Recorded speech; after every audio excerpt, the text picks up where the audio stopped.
Hey Rolf, how are you this afternoon? Good, Max. How are you? Good, good. Thank you so much for meeting with me today. I know that your schedule's kind of hectic with everything going on. I really appreciate you being able to hop on and help me out with this school project. Cool. Yeah, so could you give me a little background about what your job entails and how it kind of relates to the forklift industry? Well, I am a production manager for one of the big hospitals here, Community North, and that I buy all the food and we receive all the food, patient supplies and patient supplements, patient tube feedings, all different kinds of stuff. They come in pelletized that we receive and we store and we move around a lot. So that would be my need for pallet jacks. Perfect, perfect. Could you kind of give me an example of how often daily do you see your employees or you personally use forklift pallet jacks? We probably use it daily. Daily, could you say maybe more than two or three times a day? Or are you constantly moving stuff in and off of shipments? Depending on how many shipments we get, I would say throughout the day in the morning, yeah, we use it several times a day for sure. And when you're using those forklift pallet jacks, are you running into any issues with, making those tight turns, having product falling off? Have you seen any issues that have kind of you or your employees have faced using those forklift pallet jacks that you're currently using? Yes, actually, we do. We constantly are replacing tiles that people run into when they go around the corners. Once receiving lets us use their electric pallet jack, that it has too much power running into walls and then knocking out the tiles. So you're not having a forklift pallet jack that has safety guidance or anything on the sides that'll kind of alert the operator when you're coming too close to those tight turns? Actually, we don't. No.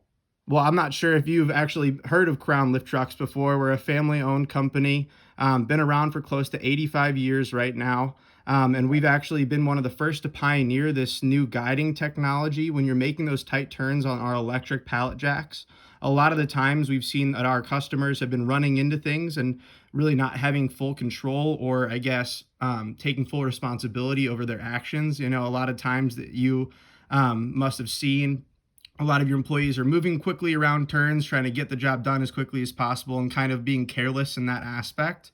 And so, as Crown, we've kind of taken that into consideration, that human error factor, and realized that not everyone's perfect. Not everyone's going to be, doing the job exactly the way that they're supposed to be, especially with what's going on in the world right now. People are trying to get their jobs done as quickly as possible, being as efficient as possible. And we found out that this guiding technology is actually helping more people with getting around tight corners more easily, being able to save money on those extra damages that might be incurring when they're using those forklift pallet jacks.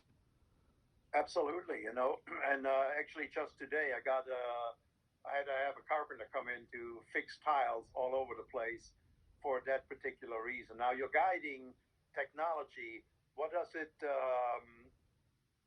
instruct the operator to do?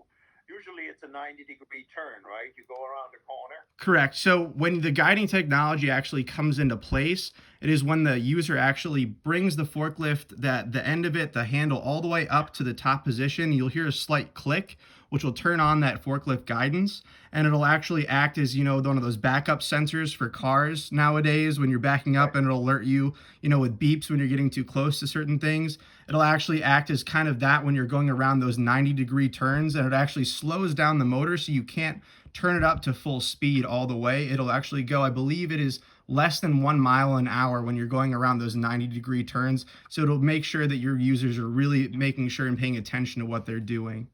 Mm-hmm. Does the same kind of guidance also apply to when they back pallets in to not Correct. go too far? Okay. All right. Correct. So that's another feature that can be added on to they're actually called walkie pallet jacks instead of forklift pallet jacks. Those are those automated ones, and it's just like the reverse guidance on cars nowadays.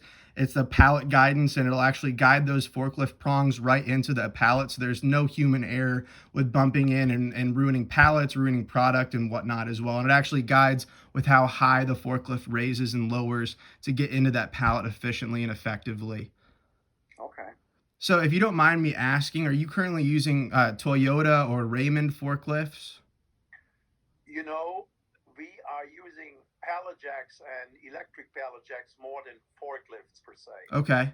We're talking about the same thing. I'm Yeah. using pallet jacks, and we use electric pallet jacks as well. And are those any name brands? Are you getting them through Uline, ordering them through the catalogs or anything like that? Or do you have a sales representative that comes in and speaks with you regularly?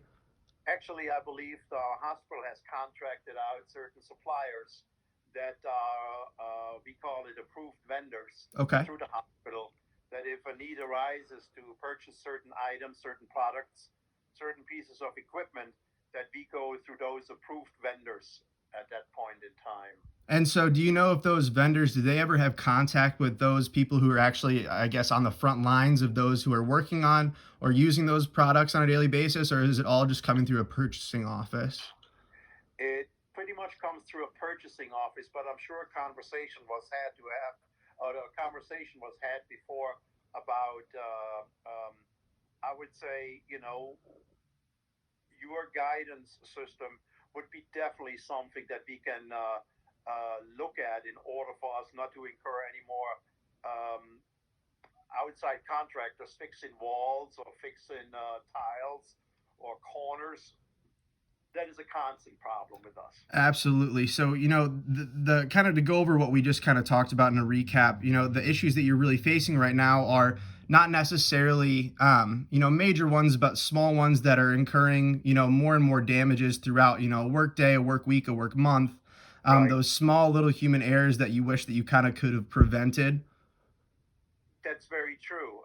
And I think those small errors that could have been prevented should be taken under consideration for future purchases. That as technology advances, that we take advantage of that and then become more safe and also more efficient and not keep busting out walls and base tiles and things like that. Well, perfect, perfect. Well, if it works out for you, if I could get the name and number, maybe an email of whoever is in charge of that purchasing department, and possibly set up a meeting with you as well as them to kind of highlight what we talked about today with that pallet guidance and that 90-degree angle turning guidance, I think that would be a great conversation that we could have about possibly, mending those problems that you're facing right now within your workplace. Absolutely. We're always interested in literature and some and like I said, the advancement of technology in order to make our workplace safer and more efficient. So most definitely, I can send you my email address or give it to you, and then you can send me some literature, which I on my end can forward then to the right people. Awesome. Well, thank you so much, and I really appreciate your time with everything going on, and I hope that you and your family are staying safe. Same here. Thank you very much. It was Thank a you nice so talk. much. Okay. Bye, Max.